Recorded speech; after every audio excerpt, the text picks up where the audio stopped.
প্রবাসীদের জন্য মধ্যপ্রাচ্যের সবচেয়ে মিতব্যয়ী এবং সাশ্রয়ী দেশ হিসেবে স্বীকৃতি পেয়েছে ওমান। জিসিসির অন্যান্য দেশের তুলনায় ওমান বেশি প্রবাসী বান্ধব। এছাড়া আমিরাত, কাতার, সৌদি এবং কুয়েতের বিপরীতে ওমানে থাকা খাওয়ার জন্য বাড়ি ভাড়া, খাওয়া খরচ প্রবাসীদের কম করতে হয়। দেশটিতে টাকার ক্রয় মূল্য অনেক সন্তোষজনক। 2025 সালের Numbeo world cost of living index তালিকায় এসব তথ্য তুলে ধরা হয়েছে। জিসিসির অন্তর্ভুক্ত ব্যয়বহুল দেশের তালিকায় সবার উপরে আছে আমিরাত। বৈশ্বিক তালিকায় দেশটির অবস্থান 31তম। গালফ এলাকায় 2-এ আছে বাহরাইন, 3-এ কাতার, 4-এ সৌদি এবং 5-এ আছে কুয়েত।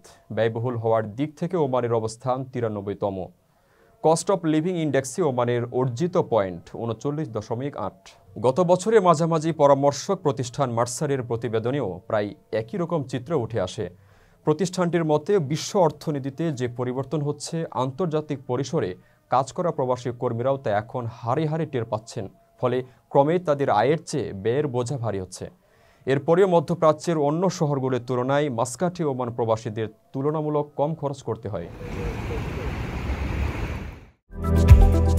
আকর্ষণীয় রেট ও দারুণ সব ডাটা বান্ডেল পেতে আজই ব্যবহার করুন ফ্রেন্ডলি সিম।